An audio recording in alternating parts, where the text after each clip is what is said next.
Okay, let's call the meeting to order. Welcome, everybody. I'm glad to see that there's a lot of people on Zoom.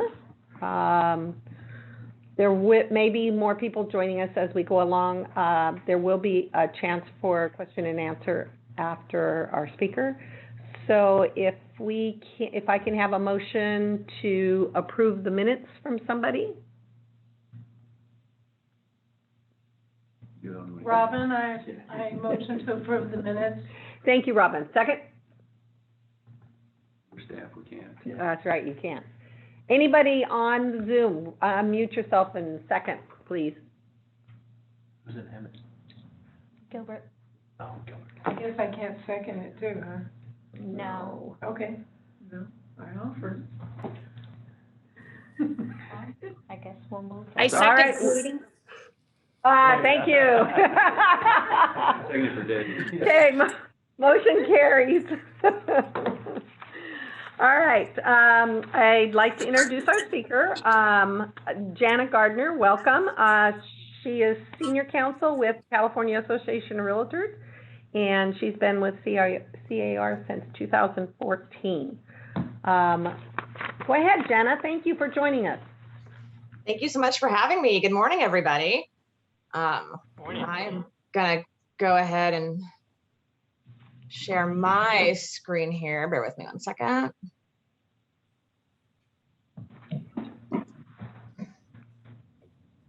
All right. Everyone can see my screen? Excellent. Okay, so good morning. Great to be with you here all. It's kind of an interesting time to be talking about rental issues, property management issues. We're in a real, as I'm sure you're all aware, wait and see period to see what happens over the course of the next 3 weeks or so. Largely what I'm going to be talking about today is hopefully recap of where we are currently with all of the COVID protections that are in place and what we will hopefully be transitioning into in just about 3 weeks time at the end of September. Fingers crossed that everything proceeds like it is scheduled to do. Again, as I'm sure you're all aware, we have twice before been looking at the scheduled end of the COVID Tenant Relief Act and COVID-related tenant protections, once in February and once in June. And in both of those instances, literally the day before the law was set to expire, it was extended. And we found out at the same time as everybody else at the very last minute. So, there's no guarantees. It's a fluid situation across the board right now. It's entirely possible that on September 29th, something crazy happens and this law gets extended or modified again, but it also may not. And one of the reasons why I think that may not happen is because at the same time that AB 832 extended the existing rent moratorium and just cause rules around the state, the legislature also passed the COVID Rental Housing Recovery Act, which essentially is creating a bit of a transition period from October through March of next year to put in procedures that would allow the restarting of the eviction process and collecting of unpaid rent amounts, while also building in some protections mostly related to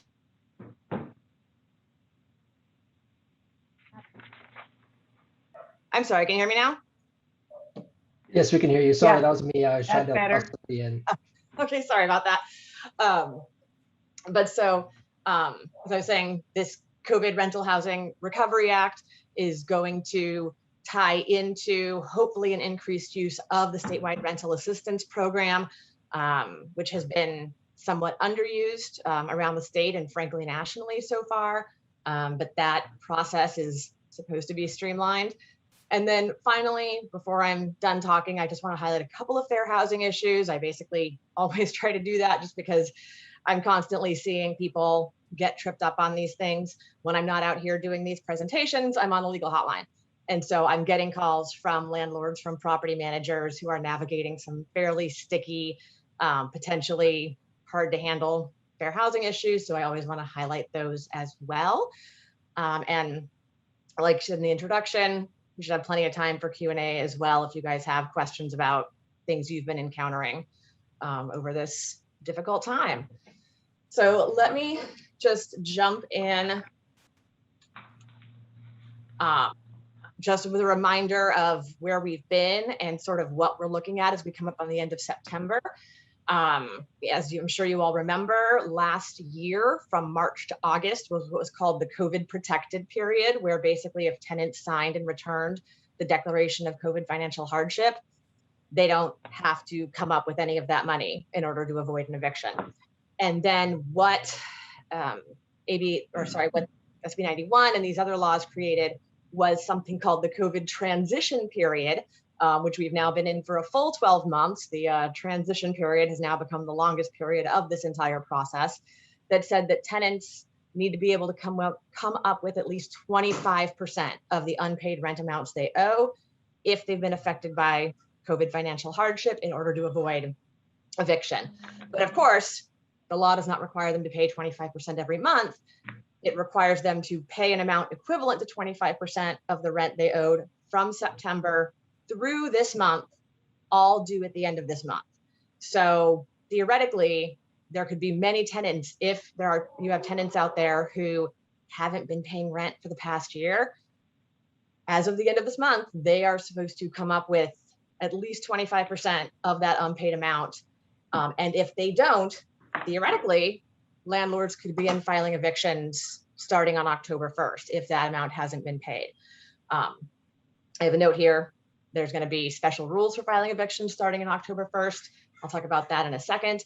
But basically, that's what we're looking at right now, is a lot of owners, property managers who are watching the clock and waiting to see, okay, are tenants going to be able to come up with these amounts that they haven't paid this entire time? So that's a huge question. That's probably the number one issue that I'm talking to property managers about right now. And then the number two issue is the expansion of the just cause eviction rule. So pre-COVID, everyone remembers AB 1482 and the Tenant Protection Act, which created statewide just cause termination rules for multi-unit properties, exempted single-family residences, condos, things of that nature. Then the COVID-19 Tenant Relief Act, of course, expanded. So that's been a huge issue across the board. And honestly, I've been talking about that less with property managers than with listing agents. I'm talking to a lot, and buyer's agents, frankly, a lot of agents doing sales, representing both buyers and sellers who have a tenant occupied property and are trying to navigate, can the owner get the tenants out in order to sell it?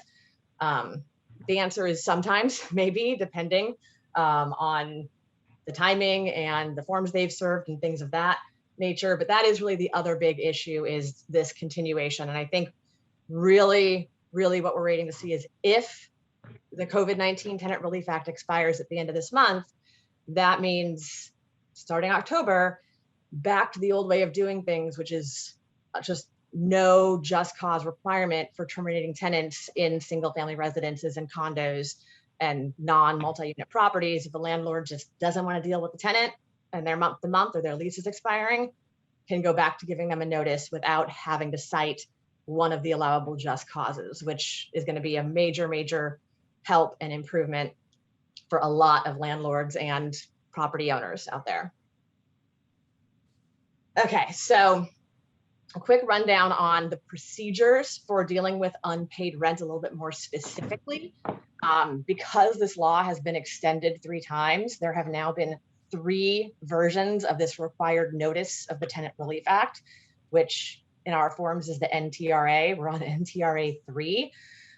If a tenant has missed rent payments during this 3rd extended period, so from July until now, first, a property owner has to give that notice of the Tenant Relief Act. Then they have to give a 15-day notice to pay rent or quit, 15 business days, with the attached declaration. If the tenant signs and returns that declaration, everything stops right there, and we're back to waiting till the end of the month to see if they pay the 25%. If the tenant doesn't, and I've actually heard of this happening once or twice, where the tenant does just ignore the entire thing and doesn't even sign and return the declaration. If that happens, then a landlord could proceed with an unlawful detainer. But the concern is the tenant retains this right to use the declaration of hardship. So they can pop up at any time. And I've heard of that as well, which is they don't do anything, owner files the unlawful detainer, and then partway through the process, tenant sign, they talk to an attorney one time, they sign it and turn it back in, and that stops everything as well. And then, of course, there's just a lot of practical considerations in terms of timing, which is depending on what courthouse you're dealing in. You could file an eviction and maybe not get in front of a judge for weeks and or months. So again, it really comes back to a lot of wait and see on these procedures in terms of where we're going to be in a few weeks from now. I still have a note on here about the CDC order.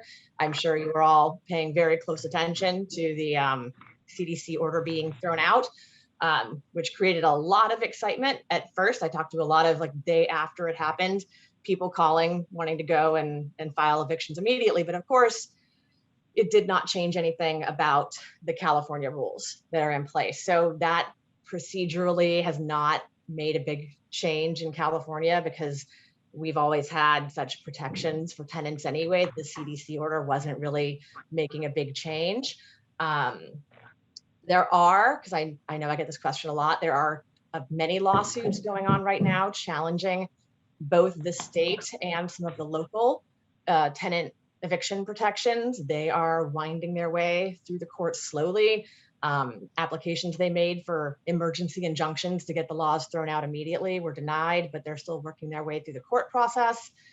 And we're kind of now reaching the time period where they may not even be resolved before this law expires, or at least is substantially modified. So still another wait and see factor. You'll definitely hear from us if there is any change in that arena. We're following them very closely, but nothing has really progressed there very quickly, unfortunately.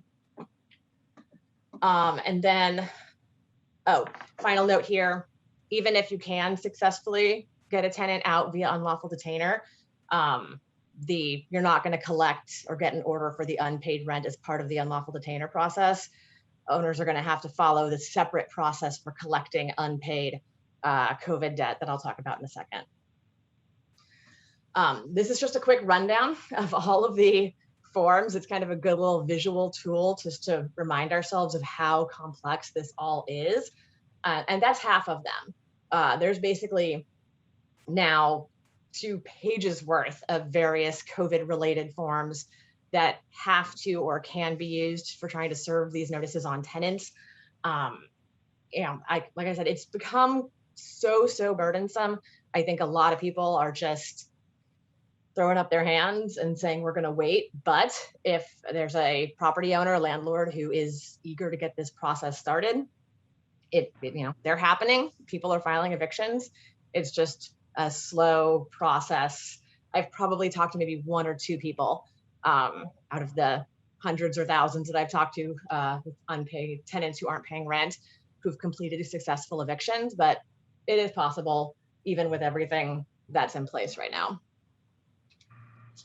A couple more notes on the just cause rules. Like I mentioned earlier, this is what was put into effect by the Tenant Protection Act that said for multi-unit properties, now you could no longer just get rid of tenants.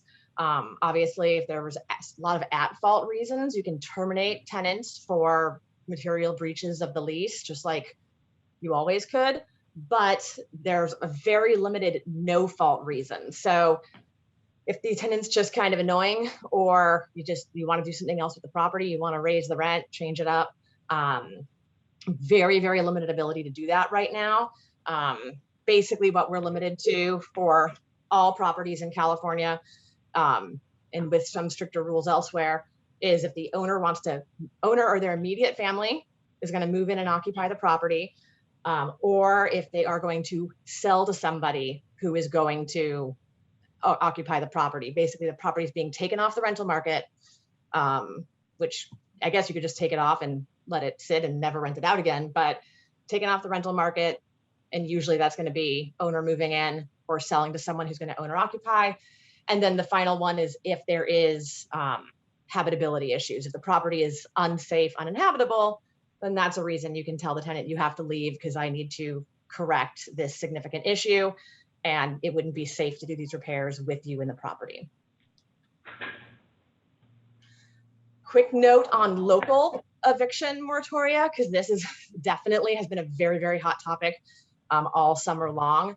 For the most part, once the state got so involved in creating these tenant protections, most localities stopped. Most localities threw up their hands and said, okay, we're going to follow the state rules.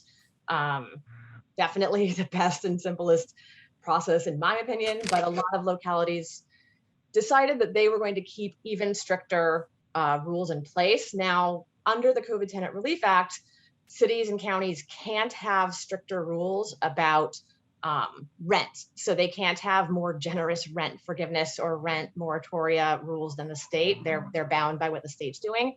But it's for the just cause rules where they can have more expansive protections and make it harder to terminate tenants for reasons other than non-payment of rent.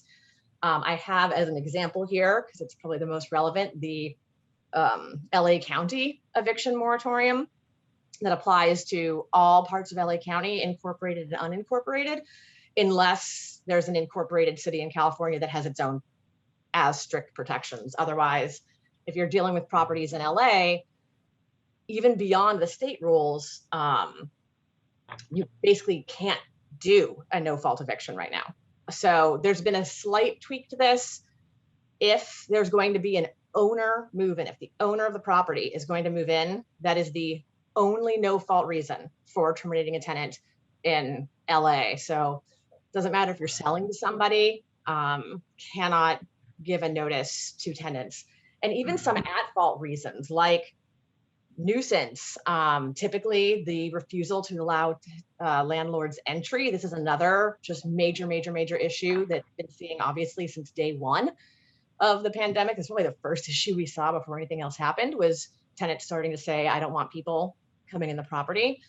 And in places other than Los Angeles, they do really have to allow it. You know, they can insist on sort of reasonable safety rules, or, you know, you always want to work with them to try to make sure everyone feels safe and no one's going to get sick. But for the most part, in other places, an owner can say, hey, I need access for a legally allowable reason. I need to show to a prospective tenant or buyer. I need to do necessary or agreed upon repairs. And tenant, if you don't allow access, theoretically, the owner could give a 3-day notice to cure the breach and say, I'm going to have to evict you if you don't start cooperating. Definitely have been seeing a lot of that. But in LA County, cannot do that, cannot give a notice or have an eviction on the basis of a tenant denying entry. So property owners in Los Angeles County have particularly had their hands tied by this, this ordinance and this set of rules. These are similarly set to expire on September 30th. So it goes on the list of just waiting to see what's going to happen at the end of the month. Typically what we've seen is the extensions of the LA County rules have coincided with the extension of the state law. So hopefully we will see similarly lined up timing at the end of the month. But we will find out what happens at the end of September. All right.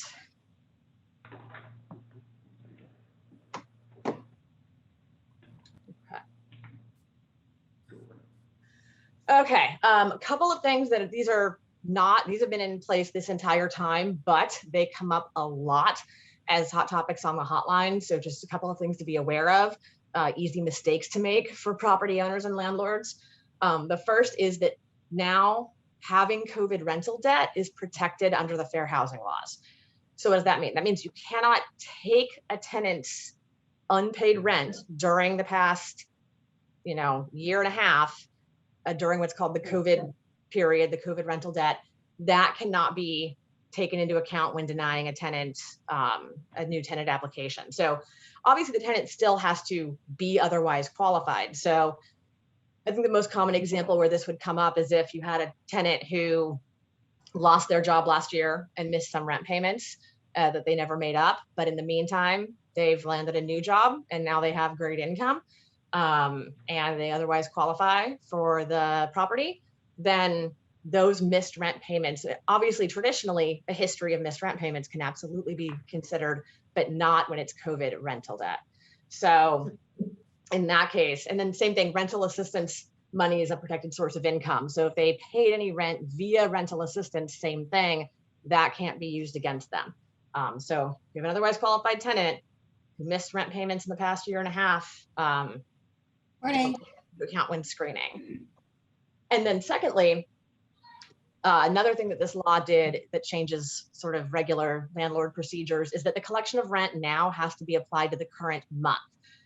So what does that mean? That means that previously, if you had a tenant who'd missed multiple months, you could apply it, retroactively to the oldest month that they hadn't paid. But because of the way this law is structured, where there's different protections for March through August of last year, September to September, and then the upcoming, hopefully starting in October new period, they don't want landlords applying the rent back to a more protected period. And then, so like, let's say you have a tenant who hasn't been paying, and then October 1st, they pay in full. You can't say, oh, sorry, I'm applying that to the rent you didn't pay last February. You still all owe October. Under the current guidelines, has to be applied basically to the current month. And so that way the tenant gets the benefit of the protections for the months they miss their payments. And then, of course, unless otherwise agreed, if you have some sort of repayment plan where the owner and tenant have agreed that certain things are going to be applied in certain ways, that's great. This actually can be waived in writing by the tenant, but it would have to be waived in writing. Couple other parts of this law that are worth remembering. The expansion of the small claims court jurisdiction. So typically pre-COVID times and in normal circumstances, small claims court jurisdiction is limited to a maximum of $10,000 per dispute. So you can take someone to small claims court if they owe you up to $10,000. Beyond that, you're going to superior court and going through the whole more complicated, more expensive, lengthier process. One good thing that this law has done is it has expanded access to small claims court for COVID rental debt. So to the extent that the landlord is able to pursue the tenant for these unpaid amounts, because that's always important to remember when we're talking about the COVID protected period of March through August, and then the 75% from the transition period, just because the tenant doesn't have to pay those to avoid eviction, they're not forgiven, they're not written off, those amounts are still owed. And so subject to certain restrictions regarding the state rental assistance program, the owner can take the tenant to small claims court no matter how much is owed. Basically unlimited jurisdiction. The tenant could owe $5,000, they could owe $50,000, and the owner can file in small claims court to get a judgment to try to collect that money from the tenant. And that is going to start on November 1st.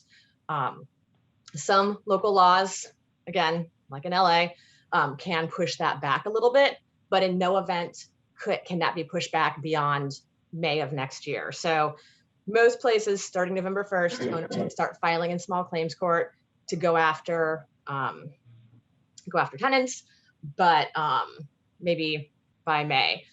Now, one of the rules for doing that is the landlord will have to show that they made a good faith effort to collect the unpaid rent amounts from the state rental assistance program. So you can't just blow that off and go straight after the tenant. We'll basically, in order to go after the tenant in small claims for the rent and in the future to pursue an eviction, the landlord is going to have to be able to show that they themselves filed for and sought rental assistance from the state program, or that they cooperated with a tenant who had applied for it. So now transitioning to hopefully what's about to become the new normal starting in October. So with the extension of the COVID Tenant Relief Act, we saw the enactment of the COVID Rental Housing Recovery Act. And this is one reason to be optimistic that maybe we're actually going to start this transition. This is the first time when this law was extended that they actually created a transition period, a plan for what would happen upon the expiration. So to alleviate some people's fears that the law would expire and it would just be like a avalanche of evictions happening all at once. For better or worse, that's not probably what's going to happen. There are going to be pretty strict procedures for what an owner is going to be required to do if and when they start working towards filing an eviction in October. And this is set to be in place from October 1st of this year to March 30th of 2022. Basically, you can go back to giving a 3-day notice for unpaid rent amounts, but the tenant, even though it's a 3-day notice, practically speaking, it's going to be more like a 20-day notice, because even after service of the 3-day notice, the tenant has 15 business days to, I guess, now all of a sudden file for the state rental assistance program and start trying to get that rental assistance money to avoid the eviction. Of course, when this new procedure rolls out, we will have a whole onslaught of new forms, all those long list of COVID forms I had on the screen a while ago. Everything will be updated again, plus a whole bunch of new ones. So there will be a new 3-day notice that'll be available as soon as this part of the law takes effect. And it will basically have to include this legal notice. So, it'll be your 3-day notice to pay rent or quit, but it will tell tenants, you need to take action. If you can't pay the amount, go complete the rental assistance program. And then it has the contact information, the phone number, and the web address to encourage tenants to actually take that action. So this is all basically going to be an extra hurdle in the process of UD cases moving forward. The only way for an eviction lawsuit to proceed during this Recovery Act period from October through March will be if the landlord has made a good faith effort to obtain the rental assistance, and then the rental assistance application has been denied, presumably because the property or tenant didn't qualify, or after 20 days have passed, the tenant just isn't cooperating. Because that's one of the issues with the state rental assistance program. It requires cooperation from both the landlord and the tenant side. So if the tenant, for whatever reason, which seems like it would be counter to their best interests, is not cooperating, then after this certain period, the owner could still proceed with the eviction based on that. But, in order to do the eviction, the judge is going to have to determine that the landlord made this effort and it was denied for one of these 3 reasons: tenant not eligible, the program ran out of money, or tenant didn't cooperate. So similar to the way that the COVID hardship declaration has worked, the tenant's ability to obtain rental assistance, if they are able to do so, it doesn't just end with that first 15 days, you give the 3-day notice, they file. If the tenant is able to receive the state rental assistance money anytime before lockout, they can avoid the eviction taking place. So if the tenant gets the money and it gets to the landlord's hands, that could stop an eviction even at the very last minute. So this is going to, again, create a lot of uncertainty for landlords simply because they're able to file an eviction and move forward. There's just going to be no guarantee until the actual lockout takes place that something like this might not happen. I saw a question come in the chat. Will this include rental assistance applications that have already been submitted? Yes, it will.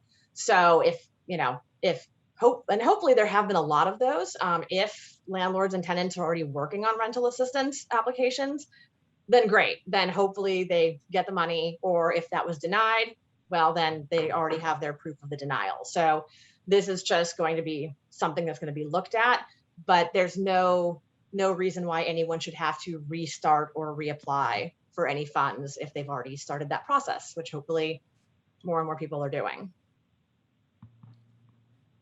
So a couple of good pieces of news about this law. This only covers tenancies that commenced prior to October 1st. So if a tenant moves in October or later, and they don't pay, regular 3-day notice procedure, old way of doing things, don't have to jump through these hoops. 3-day notice and evictions would proceed traditionally, more or less, we assume. But they would not qualify for these protections. So if you have a new tenancy that begins starting in October or later, you don't have to go through all the rental assistance stuff. Will not alter the ability of landlords to evict tenants for reasons other than non-payment. So that will still stay the case. Other breaches of the lease, unauthorized occupants, nuisance, pets, whatever other violations they're committing could still be the basis of an eviction under this law. And then just procedurally, this created a mechanism for landlords, tenants, and courts to actually track the status of the rental assistance programs. I had heard a lot of complaints from owners saying that they or their tenants had submitted these applications, and then it was like going out into the ether. There was no way to know what was happening. So under this law, there is a way for owners, tenants, and importantly, in the case of an eviction action, the courts to actually track and follow what's happening with these rental applications. So a quick rundown on the state rental assistance program, just in case anyone has not familiarized themselves with it. Basically, it's a federal program where they set aside a whole bunch of money to try to get rent into landlords' hands to help landlords who were financially suffering and keep tenants in properties. $5.2 billion was allocated to the state of California. And then some cities and counties received federal funds directly that they've been administering. One of the tricky things about this law as it was first enacted, as you can see, this program began back in March, but there wasn't really a good unified procedure. And so I talked to people and there was just a lot of confusion about, do I go to the state? Do I go to the city? Some smaller cities and counties said, we don't have a program, go directly to the state. Some cities and counties had their own program and said, we're going to administer it jointly with the state. And then some had their own independent program that said, no, you go directly through us. And so that created quite a bit of confusion in the early days. That has mostly been cleared up now. When you go to the state website, you can put in your location and it will direct you to the appropriate place. So that is much better than it was before.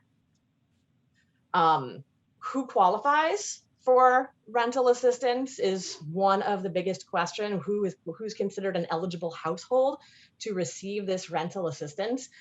Tenants do have to meet quite a bit of criteria. And so that's one of the issues that I think we're going to start seeing a lot of is prior to, as we transition to having to apply for rental assistance in order to avoid evictions going forward, I think we're going to see a big change because up until this time, the tenant signing the declaration of COVID financial hardship, it was just purely self-attestation. The tenant could just sign it. They weren't required to provide any documentation.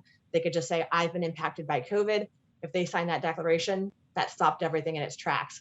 And so, of course, I've been talking to many frustrated landlords and property managers who say, well, I don't believe them. I know they're going to work every day, or I know they've always worked from home, or they're in such and such industry, and I think they've just stopped paying their rent. And that's incredibly frustrating for a property owner, for a property manager, but everyone's hands have essentially been tied. There was just nothing you could do. So really where this is all going to come to a head as we move forward and people try to collect this money is, in order to get the rental assistance, the tenant is actually going to have to qualify themselves by demonstrating that they went on unemployment, experienced a reduction in household income, incurred significant costs or a financial hardship due to COVID-19. And they have to demonstrate that they have a risk of homelessness or housing instability, depending on what they can demonstrate, and has a household income at or below 80% of the area median. So certain high income tenants who may have missed rent payments for various reasons may not qualify. And in order to qualify at all, you have to be at or below 80% of the area median income. And then the priority for handing out the funds is going to be based on sort of, the bottom quartile and then going up with someone who is at the 80% threshold, still qualifying, but is going to be sort of in the lowest priority tier if there is an issue distributing the funds. Tenants can't receive this rental assistance if they've already received like duplicative, so they can't get more than they owe for an individual month. Like I said, there's a priority if an individual has been unemployed for 90 days prior to the application, or they're below 50% of the area median income. And then there's a couple of different ways to demonstrate the tenant's qualification. You can look at total income for the calendar year of 2020, but that obviously may not protect somebody if they were doing okay through last year and then lost their job in early 2021. If that's the case, then you can also determine it via income at the time of application, but that will require continuing to recertify every 3 months to show that their income status has not changed. All right, couple of changes that went in. So like I said, this law or this program has been in effect since March, but this most recent change in the second half of 2021 made some improvements to the program. The biggest being landlords can now apply and receive 100% of the rent that they're owed. Initially, when the program was launched and they wasn't sure if there'd be sufficient funds, there was this limitation that owners could only receive 80% of the unpaid rent amounts, and they'd have to agree to forgive the remaining 20% and just write that off and take the 80. But now, if the tenants are eligible, the landlord can recover 100% of the rent owed going all the way back to April 1st, 2020. Also, originally, it had to be from April 1st, 2020 to April 1st, 2021. But now it's open and ongoing. Landlords can apply for unpaid rent amounts up to today and will be able to on a going forward basis. If a landlord applied prior to July 1st, back when 80% was all they could apply for, if the landlord applied for and was allowed to receive that 80%, then automatically they'll be processed to get the additional 20%. So that's good news too. Anyone who did get on this early, even if they said, yeah, I'll waive the 20 to take the 80, they should automatically get that remaining 20% without any additional paperwork needing to be filed. And then other good news, previously, if the tenants moved out, owner was just out of luck. They couldn't go to this program to try to recover rent that was owed by a tenant who'd since vacated. But now, as long as they can demonstrate that the tenant would have qualified for the state rental assistance, even if the unit is vacant, the landlord can recover those funds. So those are all good improvements to the state rental assistance program. So a couple final notes. Biggest question, where do people sign up? The Housing is Key website, which is also just housing.ca.gov. But if you go to housingiskey.com, it will take you there. That is the state Department of Housing website that is administering the overall program. And like I mentioned, depending on your city or county, you may be able to apply there, but the California website now directs applicants to the correct site. So if you go and you can actually look at a map, see where you are, put in your address, and it'll tell you state program, local program, or both. So, there's quite a bit, especially down here in Southern California. It's a mix all over the state, but quite a bit of the state is covered by either just the state program or a mix of state and local. So I've just been encouraging people there. I've talked to quite a few owners, landlords, managers on the hotline who still aren't completely aware of this process or how it works. So I absolutely encourage everybody to check it out if you haven't already.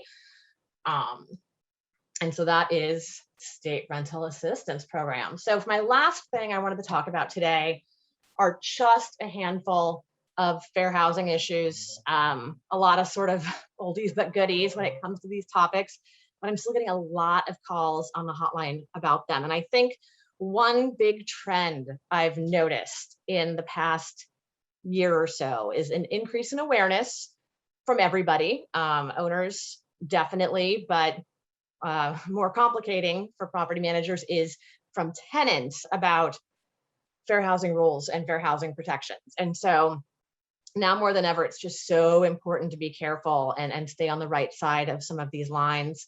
I already mentioned COVID rental debt. That's one that people need to be really careful for when they're doing their tenant screening of new applicants. And then of course, the absolute biggest one is support animals. Still every single day, I'm getting calls from property managers who are either finding out that a potential applicant has an animal that is a support animal, or maybe someone they've already approved, or maybe even a current tenant. And understandably, owners with no pet policies or with very maybe strict pet policies get very, very, very mad about this, and they feel lied to and they feel tricked. But 99% of the time, there's not going to be anything that the owner can really do under the state fair housing regulations put out by DFEH, Department of Fair Employment and Housing. If the tenant has a note from a third party, typically it's going to be a doctor, could be a therapist, but it could be any what's called reliable third party who has knowledge of the tenant's issue and their need for the animal. If they can hand you that note, they are entitled to the reasonable accommodation of having their support animal. And that means basically for purposes of screening a tenant or allowing a tenant to live in the property, essentially pretending like the animal doesn't exist. It's not a pet under the law. You can't charge them additional rent. You can't charge them additional deposit. You can't do anything different than you would somebody who did not have an animal in the property. And so even well-meaning property managers, will say, oh, what's fine, they have a note, we understand, but we just, we want them to put in the same pet deposit that all of our pet owners do, and cannot ask them for that. They are still on the hook if the animal breaks any rules, if it is barking, if it, causes problems for the neighbors, if it does damage to the property. They're still responsible for the behavior of the animal and any damage it causes, but there's not really anything you can do in advance other than just remind the tenant of that fact. So, and this kind of ties into my last note about general screening best practices, because sometimes I'll talk to people who say, well, yeah, they have a support animal and we know they don't like it, or they know we don't like it, but that's not the reason we're denying them. We're denying them because they don't satisfy one of our other screening criteria, which is theoretically fine, but it does put you in a really tough spot when it comes to now being on the defensive, where the tenant's going to say, well, no, you're lying. The reason you're denying me is my animal, and therefore I'm going to complain to the Department of Fair Employment and Housing, and you're violating my rights. And so there's two sort of tips that I always want to remind people of when it comes to screening best practices. One is, if the tenant inquires about something like support animals or anything else that could be even vaguely fair housing related, you never want to say to them ahead of time, like, no, we don't allow that, or, no, we won't do that. But always best practice to say, we encourage you to submit an application and we'll review your application, and sort of not get into those sorts of things in a conversation with the tenant that can come back to be used against you later. And then of course, to always have written, established, standard objective screening criteria, so that if you do end up having to deny somebody who wants to claim it's because of an illegal reason, whether it's because they're a member of a protected class or they have a support animal or something like that, if you have a written established set of criteria, then you can very clearly say, no, look, this is what we apply to every single tenant, and here's the ways in which you did not qualify.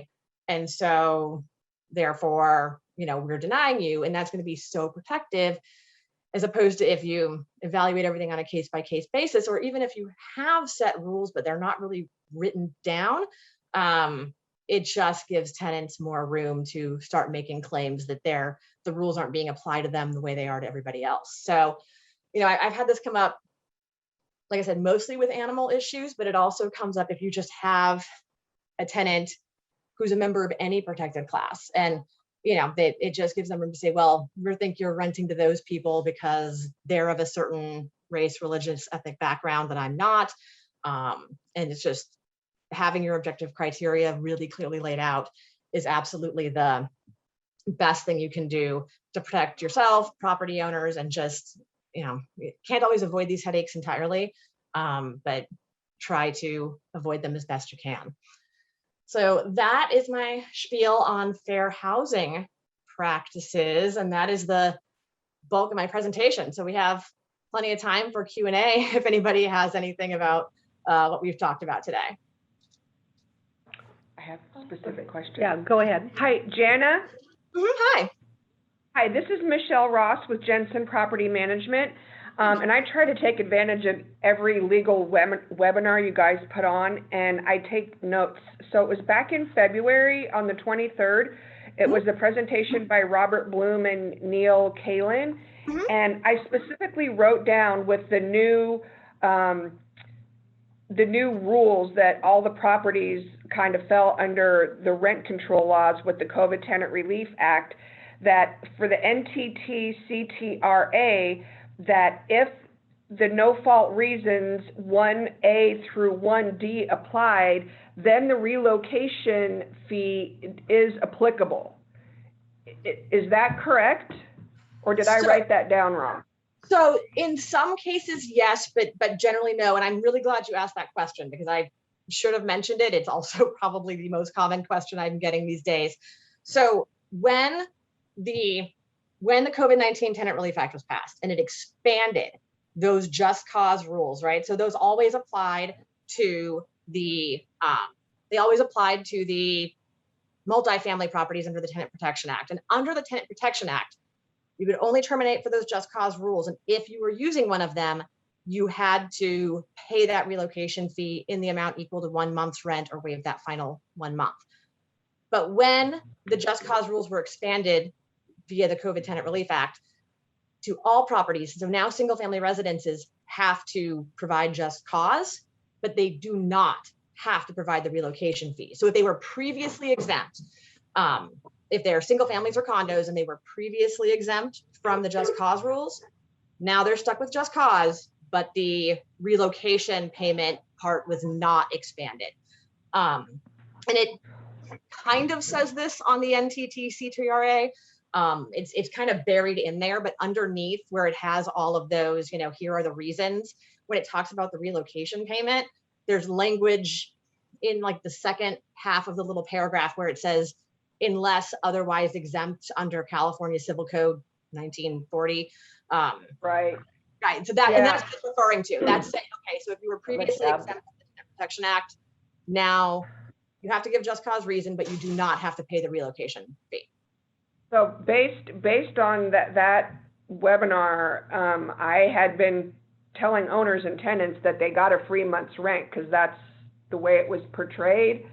And then I had a realtor challenge me on it for a property that she's selling, and she said C.A.R Legal told her no, and I'm like, there's no way. And so I called and they told me no, it's not for that very reason. And then there was another webinar given on 7/8 of this year, and I didn't write down who was giving it, but I specifically wrote down and put an exclamation mark by it that when a tenant moves out of the property, you cannot deduct COVID rent from the security deposit. I specifically wrote that down. And so past COVID rent due, you only can collect it through small claims. You cannot deduct it from a security deposit. So now I'm in this situation where I have a tenant that skipped the last month's rent because he had to relocate because the owner made him move out. And now the owner's wanting me to deduct that month's rent from the security deposit. I called C.A.R Legal and they told me, oh yeah, you can deduct that. But on the webinar, I specifically wrote this note down. So I don't know why we're getting conflicting information unless I'm just completely lost. My understanding is also that you can deduct it from the security deposit as well. I will definitely follow up. That would have, the 7/8 webinar was probably Robert and Neil again.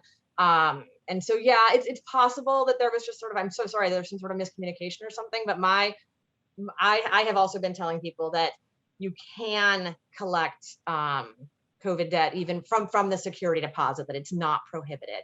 But I can follow up on that for you too, just to triple check, confirm if you want to shoot me an email, and we can talk more about it.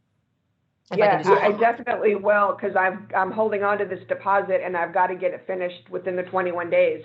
So I do need a definitive answer on that one. And I have one more quick question regarding the support animal. Sure. Because if it's a support animal and they do have to follow kind of like dog rules, like the dog can't have excessive barking, they have to pick up the dog doo-doo, that kind of stuff.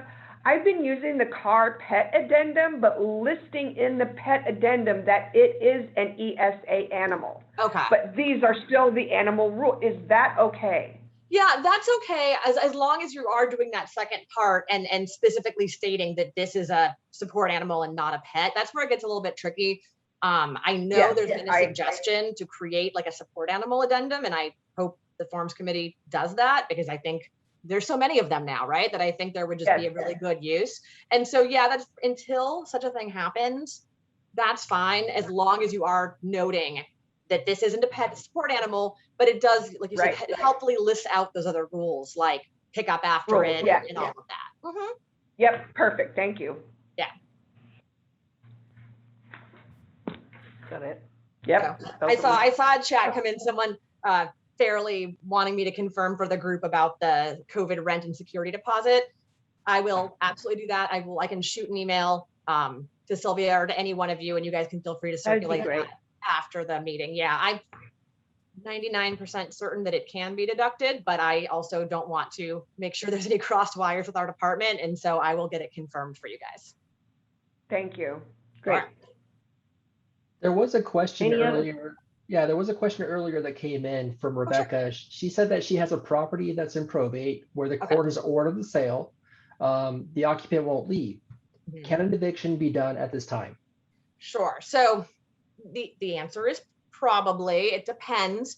If the court's ordered a sale, if the property is being, so basically it's a court ordered sale, but it's going to basically fall under the same rules as any time the property is being sold, which is if it's being, well, one, if it's in LA County, no, basically, because unless it's the owner's not, or at least not at this time. Jana, Hey, this is Rebecca. I'm myself. This is a Riverside County property. The occupant that's remaining there was the decedent caregiver, but he was the caregiver for 2 years. So she's been residing for longer than 1 year. She's not a contracted, right?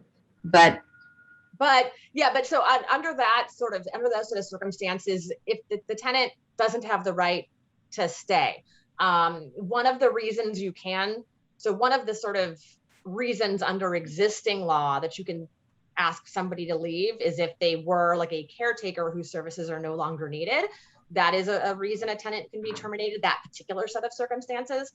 And then beyond that, if the property is being withdrawn from the rental market. So if it's going to be sold to somebody who's going to be owner occupying it or not renting it out, then absolutely that the person could be terminated. It's just is going to boil down to if they don't leave, it's going to be an eviction, which could take a substantial period of time, presumably. But yeah, that is a set of circumstances where that tenant they don't really qualify for any of the protections that would allow them to stay. Their services are no longer needed, and it's being sold. So they could theoretically be evicted, but it just might take a while. because we're hesitant, obviously, to go under contract with anyone and have a breach situation because the occupant won't leave. And there are no current C.A.R forms that can be used to give notice because everything is tied to COVID. Right. The one thing so a lot of people are in this situation. What I've been suggesting to property owners is, because the last thing you want to do is sign a contract guaranteeing to deliver the property vacant, and there's just no guarantee that you'll be able to do that. So it puts the owner in the position of one, selling to a buyer and saying, hey buyer, you buy, and then you deal with this person, after closing, which obviously is going to be a substantial hit on the value. Right. But for some property owners, that's what they're left with. Or you could accept an offer, but you'd have to write in basically a seller contingency that the sale, the agreement is going to be subject to, contingent upon the seller's ability to get the tenant to vacate the property, prior to closing. So at the very least, you wouldn't have a seller who's in breach if the tenant doesn't leave. That's really the options. Okay, but at this point, you presume evictions, barring any other changes in COVID extensions, that evictions could proceed on October 1st. October 1st, Right. yeah. And is this, Okay. I'm presuming this is a single family residence? It is, yes. Okay, yeah. So barring any changes, which is a big if, October 1st for single family residences, should be going, especially if because it's not about collecting unpaid rent from somebody. It's about someone who doesn't have the right to be there anymore. Exactly. Okay, thank you. Sure. Are there any limits to what qualifies as a support animal? Very few. I know we've all sort of heard like the horror stories on the news about people taking their emotional support peacocks and things on airplanes. What the rule boils down to is the law requires the landlord to make a reasonable accommodation. And so it boils down to, well, what is considered reasonable? I mean, at the very least, if it's an animal that's not legal to possess as a pet, not going to be reasonable to require it. So, your extreme examples, emotional support, lions, or even, ferrets or things that may not be legal to possess, a landlord could say, no, that's not reasonable. You can't legally have that animal in a residence. Where it gets tricky is with certain dog breeds. And I know this is why the question always comes up. People have emotional support, pit bulls or Doberman pinchers or things like that. And dog breed alone is not a reason to deny the tenant. And I know that causes problems for people's insurance. And I know there's all kinds of complicating factors. This is when it comes down to the other aspect of the support animal or fair housing accommodation law that's about creating an interactive process. So what you don't want to do is say, oh, it's a pit bull, then no. You want to say, well, okay, let's look into this and see what we can do. Let's figure out with the insurance. And, basically the landlord's supposed to do everything they can to try to make it work. And if you really can't, then that's maybe a conversation to have with the tenant at that point. But you can't just have like a blanket rule that says no aggressive dog breeds. It's only if the animal itself has a history of aggression or biting, then you could say no. If you talk to the prior landlord and they say, oh yeah, that dog bit a neighbor, that's a different story. But based on breed alone, no. So you kind of got to work with the tenant, presuming that the animal they have is a legal pet. Thank you very much. Sure. I saw a couple more questions come in. If you remove the property and remove the property from the market and put it back on, do you have to offer to the last tenant first? Is there a time limit? Really fantastic question that the state law does not get into, frustratingly. A lot of local rent control rules have very specific procedures for this. So under a lot of local rent control ordinances, you take the property off the market. If you put it back on within a certain number of years, you're supposed to offer it back to the last tenant. The state law doesn't say, it doesn't establish a time period and doesn't establish a procedure. So, the conservative answer would be, I would sure try to, if you've used withdrawal of the property from the rental market, I would try to reoffer it back to that prior tenant before putting it back on the market, just so they don't come back and say, hey, you lied to me.